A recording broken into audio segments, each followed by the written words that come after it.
Hello, everyone. This is Gail, aka Sunshine. April is Esophageal Cancer Awareness Month, and today we have Dr. Victoria Lee and Jeff Thomas from Lucid Diagnostics joining us around the campfire to share their professional and personal experiences related to esophageal cancer. So we want to welcome both of you, Jeff and Dr. Lee, around the campfire. Great to be So, here, Sunshine. thank you. I am going to start by asking you both to tell us a little bit about yourself. And I always ask people to include one fun fact. So, Jeff, I'm going to start with you. My name's Jeff Thomas. I'm from northeastern Pennsylvania. I grew up in Wilkes-Barre, Scranton area. Worked a few different jobs before I started my own business in 1989. Ran an office equipment company there until just before COVID. I sold it. I had married two boys, 31 and 36. One's a Cornell grad, one's a Westchester grad, pretty successful kids. Fun fact about me would be that Mark Cuban is actually my fraternity brother. He, Wow. when I went to That is a first. I have never heard that one before. when I had gone to the University of Pittsburgh, which is where I graduated, I pledged a Pi Lambda Phi fraternity, and I was a freshman pledge. Mark was finishing up his sophomore year, and he went on to transfer to Indiana, of course, after that. But I did have occasion to meet and interact and drink with Mark Cuban many years ago. That is, I've got a lot more fun facts, but I figured I'd lead with that one. That one's perfect. Dr. Lee, how about you? So I'm Victoria Lee, and I'm the Chief Medical Officer at Lucid Diagnostics. My background is actually in vascular surgery. That's what I was originally board certified in, but I've been doing clinical research for the past 6 years. As far as my background, I grew up in the Pacific Northwest, but I've been living in New York City ever since medical school. Unlike Jeff, who has very accomplished children, my two boys will never go to college because they have 4 legs and fur. So they're not going to be making not it going to do into it. any Ivy League schools. And that's okay. We love them. My fun fact is a lot more boring than Jeff's. I actually hate mochi and marshmallows because of the texture. So I don't often roast marshmallows over campfires. Oh, and that will come back. Well, then we'll have to think of something else. I'll think of something else when I get to the end. So, okay, Dr. Lee, I'm wondering if you can give our listeners a brief overview of esophageal cancer, like the most common risk factors, early warning signs, and things like that. Yeah, esophageal cancer is one of those cancers that a lot of people don't really think about that often.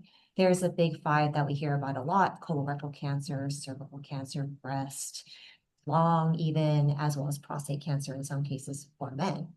But with esophageal cancer, what people don't realize is that it really is one of the most fatal cancers here in the US. As far as lethality among those patients who get diagnosed with esophageal cancer, it's probably the second most lethal, just tied with hepatobiliary.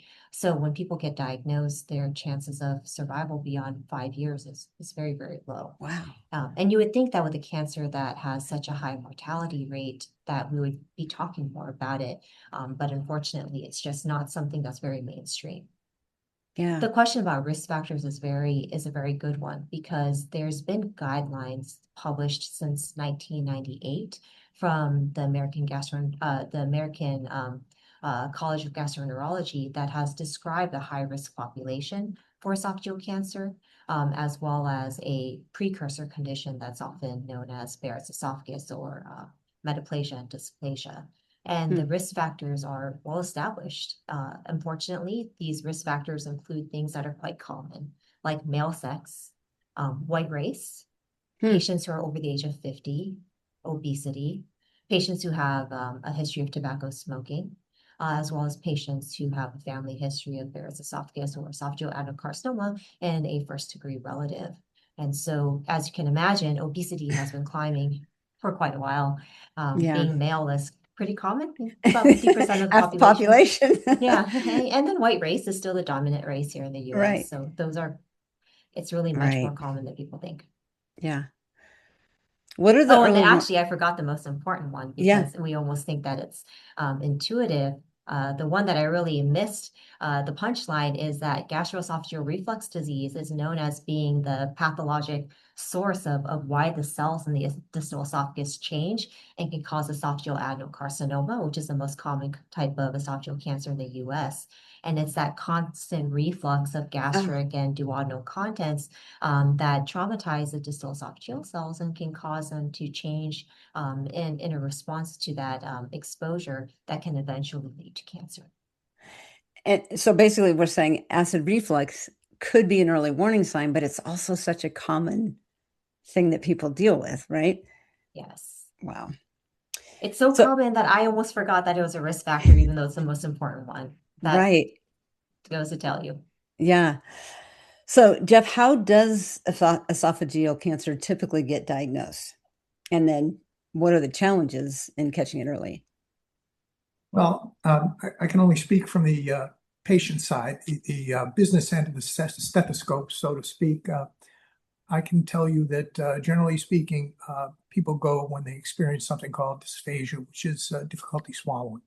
Mm, In my case, I had some fatigue beforehand, and I had some other issues with discolored stools and things like that. But hmm, what made me finally go to the doctors was I went and I kept getting food stuck in my throat. And I was running for a school board once, and a hot dog got stuck in my throat when I oh, was talking to some would-be voters.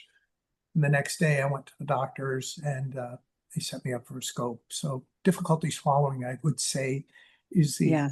first and most common symptom. I would tell you also that one of the difficulties with this cancer is that over 50% of the people that get diagnosed with esophageal cancer do so when they present with difficulty swallowing. Okay. The problem with that is when they get diagnosed at that stage, over half of them are already stage 4 when they can't be treated Wow. with curative intent. And that's what contributes to the high mortality rate or Really? part of it. So, uh, Is there is there a place where it usually goes first when it does metastasize, or is it just kind of anywhere? Dr. Lee, that's your bailiwick.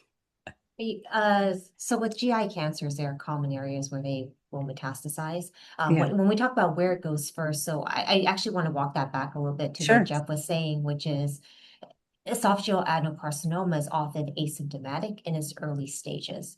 So when we talk about localized stages of disease where it hasn't yet spread outside of the esophagus, those patients are very uncommonly diagnosed because there's not a lot of symptoms that Hmm, would prompt them to go see someone and get an endoscopy done. And so those are the patients where it might not have spread. By the right. time by the time it's become locally invasive or even spread to the lymph nodes or widely metastatic, by that point, the original tumor is usually quite large, and that's why it's causing Yeah, symptoms like exactly. dysphagia. With these GI tumors, obviously common places where they could metastasize and include the liver, Mhm. but lymph nodes are actually, as some people might know who are listening to the podcast and are familiar with cancer, lymph nodes are usually the first place that cancer will spread. Yeah, That's where we call regional disease prior to metastatic disease. yeah. But even once they've Wow. spread to the lymph nodes, even if they have not spread to distant organs, the likelihood of curing a patient with esophageal adenocarcinoma becomes very, very low. And Yeah, even in patients with much more localized disease, the 5-year survival is still about 50%, wow. because on initial diagnosis, it may seem as if it may be localized, but for patients with what we call T1B cancer, Mm, where it just seems to have spread through a few layers of the esophagus, the likelihood of having spread to lymph nodes without actually knowing it is quite substantial. is high. Wow. So, Dr. Lee, back to you. How does your personal experience influence the way you communicate with patients, doctors, and the broader community about esophageal cancer?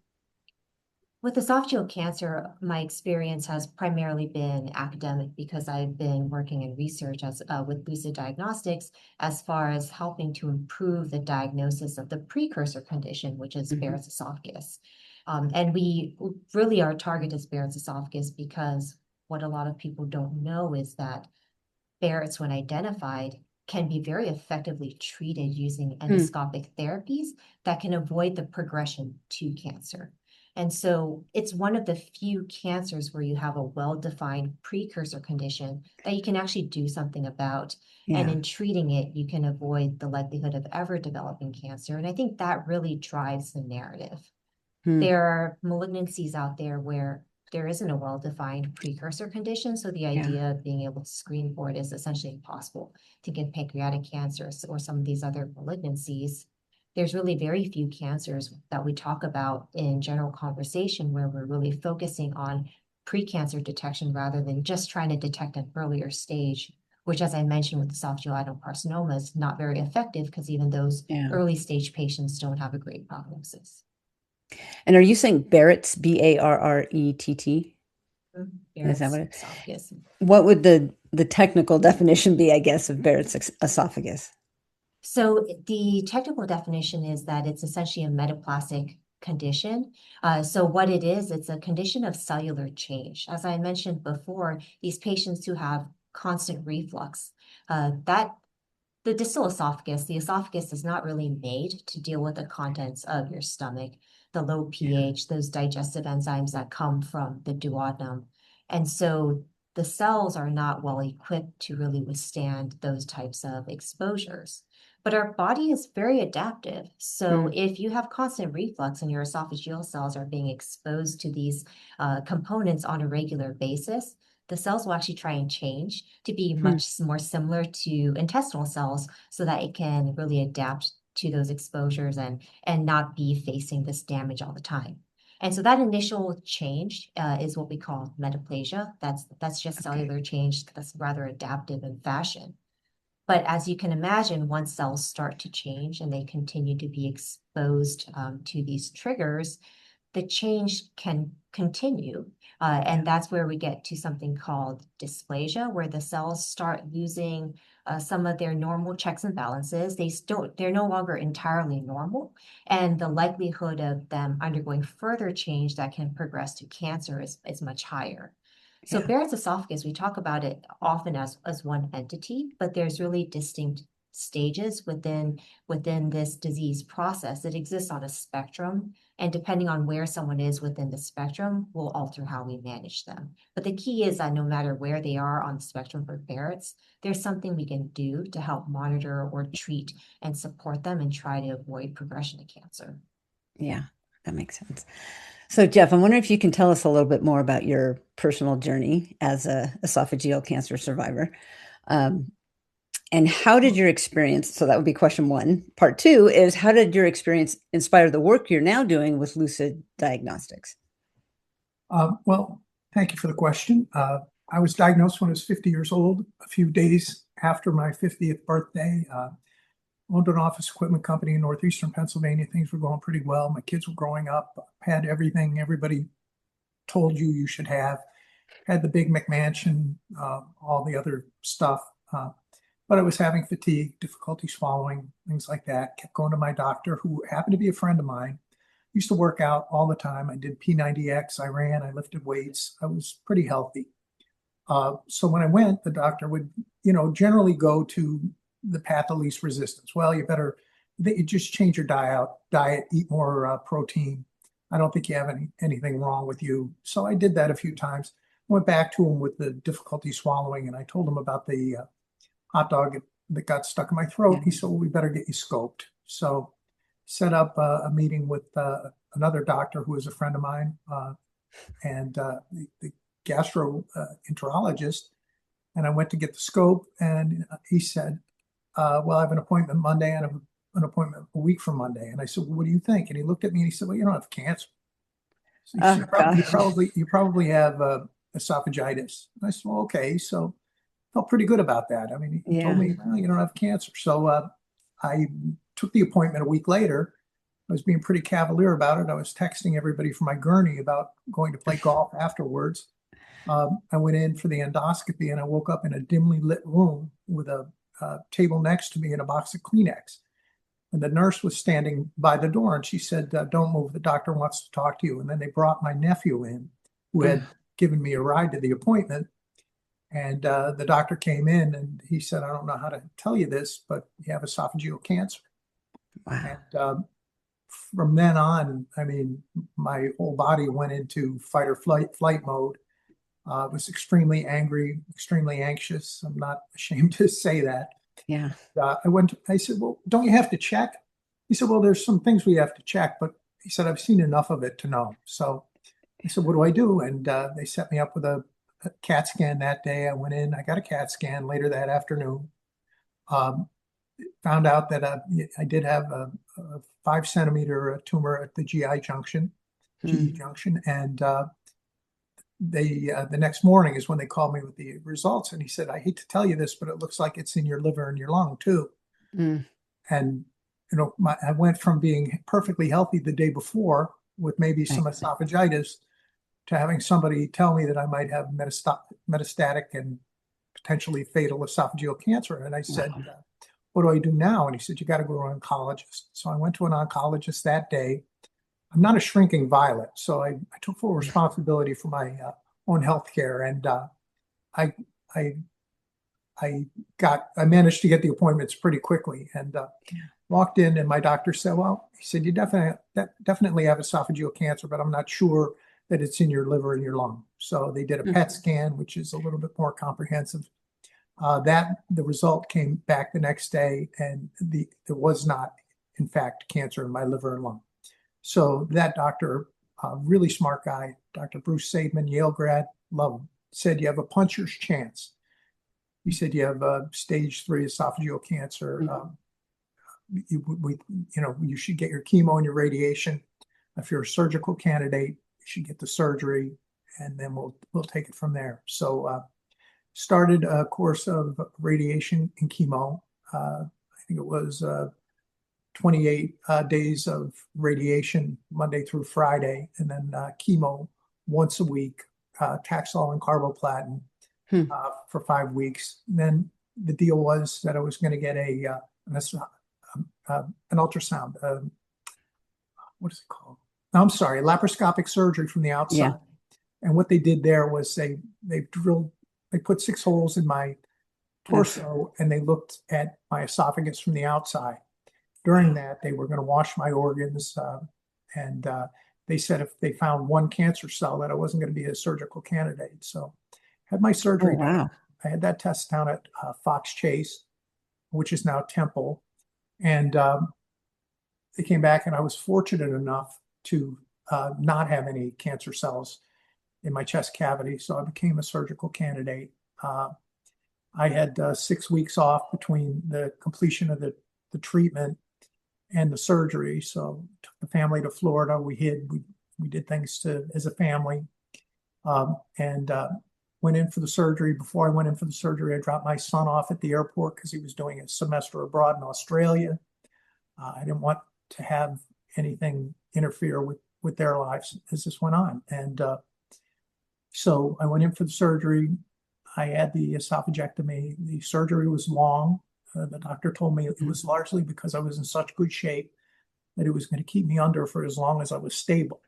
And then he was able to make more informed decisions about where to cut and what to do and what lymph nodes to take, et cetera. So my first surgery was 16 hours. That went pretty well. The next day, I have a Facebook picture somewhere of me putting a big thumbs up saying everything's fine. And then right after that, I developed an incredibly long list of complications. I developed a leak at the anastomosis, which is where they pulled up the esophagus and reattached it. Pulled up the stomach, and reattached it where the esophagus used to be. Well, that started leaking. And so I developed a thoracic infection, 2 collapsed lungs, pneumonia. Oh, gosh. And they put a stent in to try and see if the leak would heal on its own. It didn't, in fact, heal on its own. So I had to submit to another emergency surgery. And the first surgery was minimally invasive, where they put 6 holes in me and then took out the esophagus by a 4.5-inch incision on the side. Well, the emergency surgery to repair it was a thoracotomy, which meant that they cut right along the back and did what they call an open repair. So they did that, and I still had many problems. I aspirated during that surgery. Hmm. So I ended up on a ventilator with pneumonia, like I said, and they put me in an induced coma to keep Oh, me in gosh. one spot until they could figure out what antibiotic might work. And they did eventually find an antibiotic that worked. I recovered. When I recovered, I got the pathology, which is what everybody waits for, right? To find Right. out if it Exactly. spread.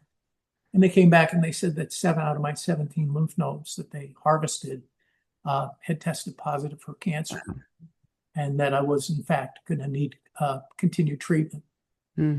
And, so I went back and I had to have 6 more months of conventional chemotherapy, Folfox, which is, I guess, a traditional GI chemotherapy. Not known to be super effective with 7 out of 17 lymph nodes. Hmm. It didn't really look like it. The picture wasn't that Wasn't good. Yeah. right. And I'm fortunate in that I completed the treatment, and the cancer just never came back. In May 9th, Wow. so celebrate my 15th year. Congratulations. Thank you. Wow. How did that whole journey lead you to Lucid Diagnostics? I mean, that's wow. Well, it led me so many different places, and can I share a few of those first? Um, Not places per se, but when you talked about how it affects oh, yeah. how you deal with people. I used to go around looking forward to the next conversation. Every conversation I had with somebody, I was thinking about the next conversation I was going to have with somebody else. And now, especially in the cancer recovery world, I realize how important it is for these people to talk to somebody who's listening. So what it Yeah. taught me was to Hmm. stay in the moment, to That's stay good. in the moment. With the time I have left, I'm trying to be present for all the conversations that I have with everybody. It's an insult to them if I'm not. And frankly, it's an insult to my survivorship if I'm not. And Yeah. that's one Hmm. thing Yeah. that it taught me. Now, getting back to how it led me to Lucid Diagnostics, that's another story. There was something online 3 years ago about Lucid Diagnostics having some very good results with their test. Hmm. And the press release didn't mention anything about survivors. So I composed and sent what can only be described as a snarky email to Lucid Diagnostics saying, "Hey, you guys are really kind of sanitizing this. This is not as clean cut and easy as you guys are making it sound." And I sent it to the general delivery mailbox at Lucid, and I got a call from Sean O'Neill, the CEO, and he said, "Hey, interesting letter." I thought, okay. And he wanted to talk to me, so I had a conference call with him. 2 days later, I had a conference call with the sales team, with their sales team, or part of their sales team. And then a few weeks later, they invited me to talk in Hartford, Connecticut, to the Eastern Region sales team. It's just kind of a positive proof source for cancer survivorship, and I'm very fortunate to have the platform that they provided me with, and I don't take the privilege lightly. So Hmm. that's how it led me to Sean. And I have to say this, and I've never met a more fun, more committed group of people than the people at Lucid Diagnostics. So, Well, let me ask you one more question before I move on. What is your role? What are you doing with Lucid well, Diagnostics? Lucid is one of the things that I do in the cancer survivorship community. What I'm excited about with Lucid, though, is that this is not early detection. This is cancer prevention, which is Okay. better than early detection every Yep. time. And Yep. what I'd like to do is I would like to play a small but important part of carrying that message to everybody who has GERD, everybody who has a family Yeah. of history of GERD, everybody who has those 7 risk factors or 3 of the 7 risk factors. I want to be the person to say, look, here's an opportunity to use this simple, non-invasive test. You get in and out in 5 weeks, 5 minutes, excuse me. You get the results in 2 to 3 weeks.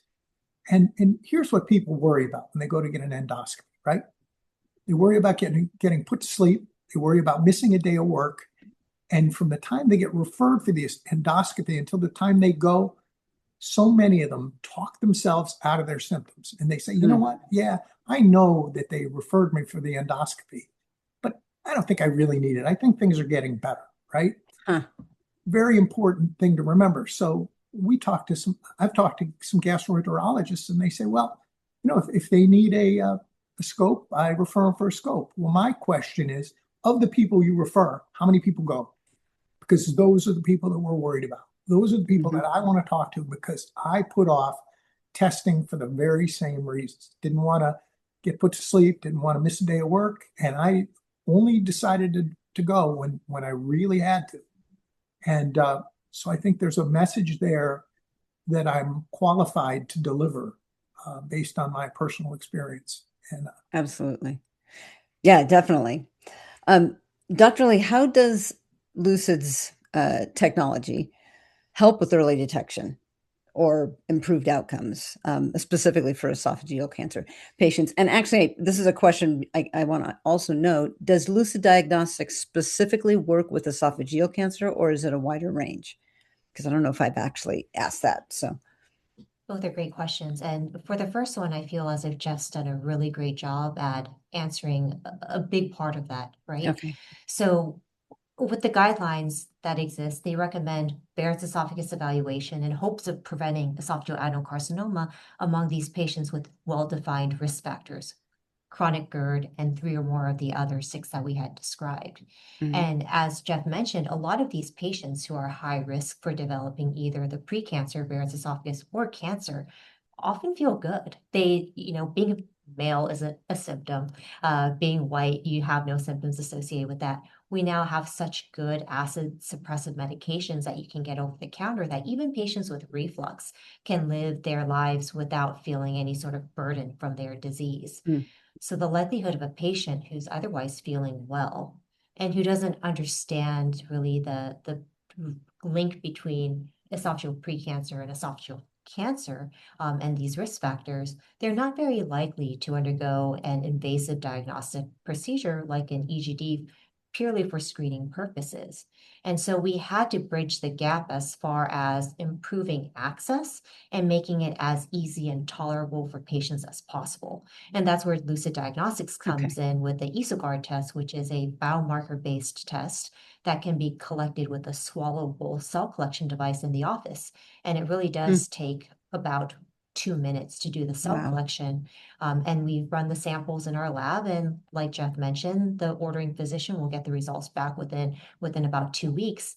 And then can use those results to determine whether or not the patient is free and clear. If they're negative for our test, the likelihood of them having some underlying Barrett's or esophageal cancer is incredibly low. So they don't have to undergo an EGD. But if they come back positive, that means we've detected, some cellular changes that indicate that something's happening that needs to really be evaluated. And those patients need to go on for an EGD to visualize the esophagus and biopsies to help stage it. And as far as compliance, if a patient gets a positive biomarker-based test, that's pretty actionable. We've done studies to show that it really does impact patient behavior, and the compliance rate jumps from maybe 40% to over 85%. So it's not just beneficial as far as access, it's beneficial as far as convincing patients to take ownership of their health and to really follow through with that diagnostic evaluation. Yeah. Wow. Can you share success stories or data that show the impact that Lucid Diagnostics, this test, Yeah. has had? Yeah, we do have some success stories that we can describe. To be HIPAA compliant, I'm obviously not going to give too many details, but there's one that is actually, it's one of my favorites because it really does portray the typical patient that we really want to help. And this was a patient who had had longstanding reflux, and he had a fantastic primary care provider who's so on top of everything. She was aware of the risk factors for Barrett's esophagus. She knew that it was a precursor condition to esophageal adenocarcinoma. She knew that he had multiple risk factors in addition to his reflux that would have warranted evaluation. And she'd been recommending that he undergo an EGD for about 5 years.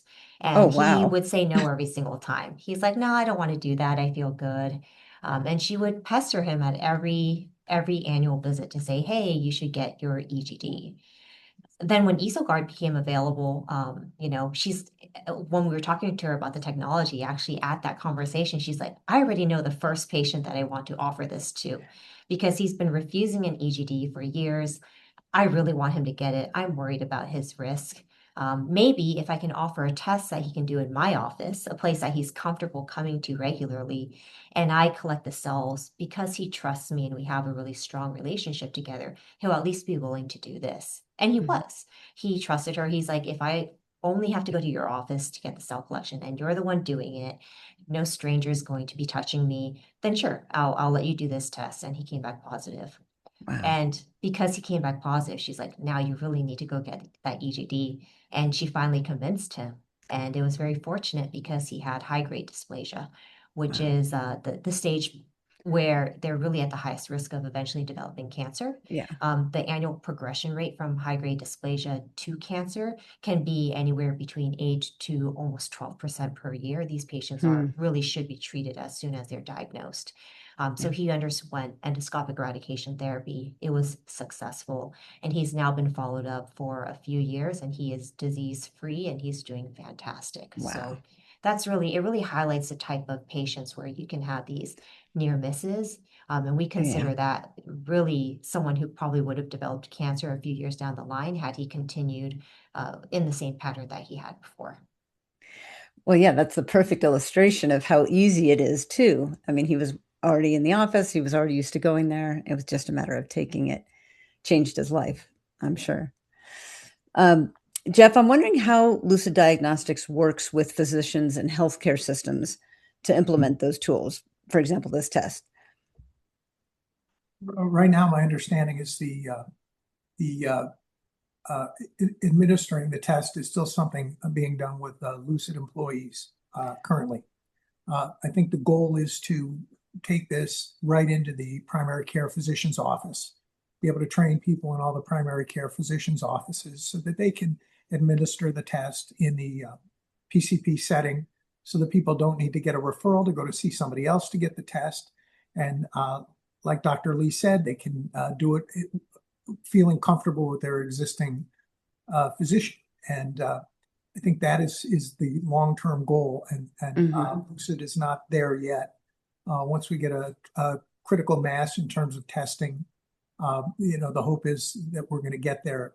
Dr. Lee could maybe expand on that, but that's my Yeah, understanding.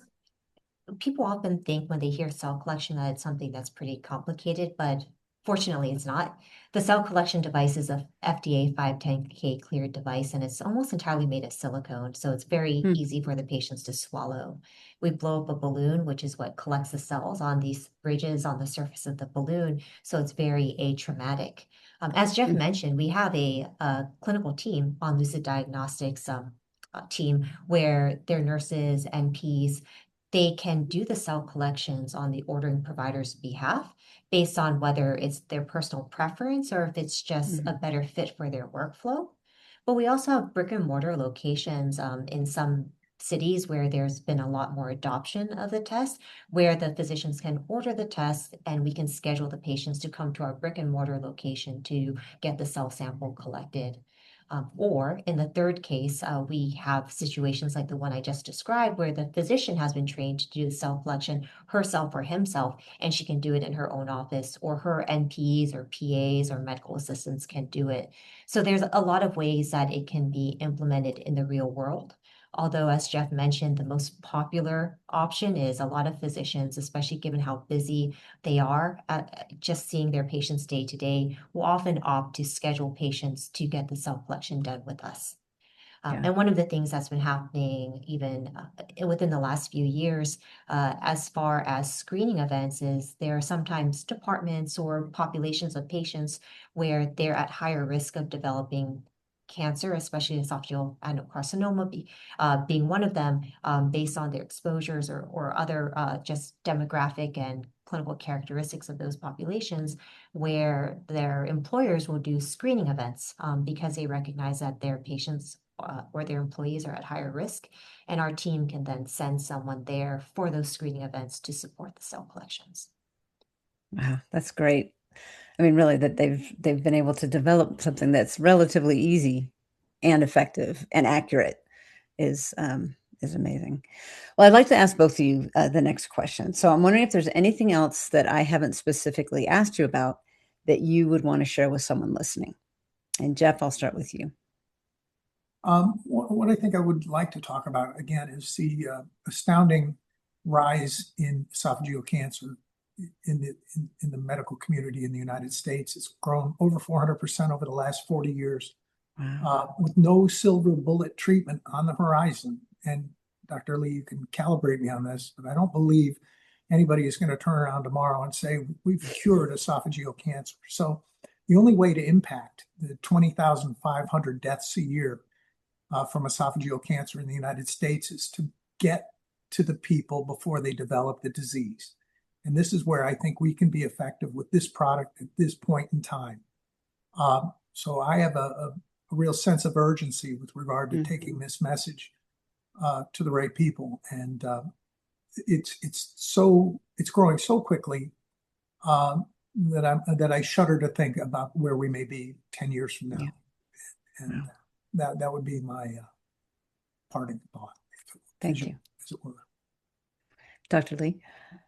I think Jeff articulated it really well. The focus for this disease state, esophageal adenocarcinoma, even though we talk about the cancer, unlike with other cancers, the focus shouldn't be early cancer detection. We really are talking about prevention. And as a goal, Jeff, myself, and the rest of our team, at the end of the day, Lucid Diagnostics is our CEO is a physician.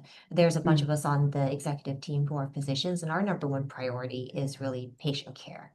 And in this case, the goal is to prevent these patients from having to get cancer at all. Jeff is an amazing story in that he was strong, he was healthy, he survived, but the vast majority of patients who get diagnosed with this type of cancer do not. But we now have a tangible target that we can identify that is a precursor that we can effectively treat. Had it been 20 years ago without these endoscopic eradication therapies, it'd be a very different conversation. But at least the advances have occurred where there's great treatment options for Barrett's esophagus. So there's no reason not to get tested, and there's no reason not to try and identify this condition before it ever becomes cancer. Yeah. Wow. That's exciting developments that are life-saving, literally. So that's wonderful. Well, I always end with a lighter note. And Dr. Lee, I'm going to have to ask you a different question based on your earlier comment about marshmallows. But what I always end with is marshmallows over a campfire, slow and steady, or flaming crispy. And Jeff, I'll start with you. What's your preference? Let's burn them. Let's burn Just them right burn now. them down. blow it out, and then burn the top of your mouth. Wow, you're very specific. Okay, so Dr. Lee, you don't do marshmallows, I'm guessing, at all. That's why I would vote to burn them as well. You I don't would like as them, well. so just set them on fire. Okay, well, there you go. All of the marshmallows should be burned. All right. So we have a unanimous decision here to burn all of the marshmallows.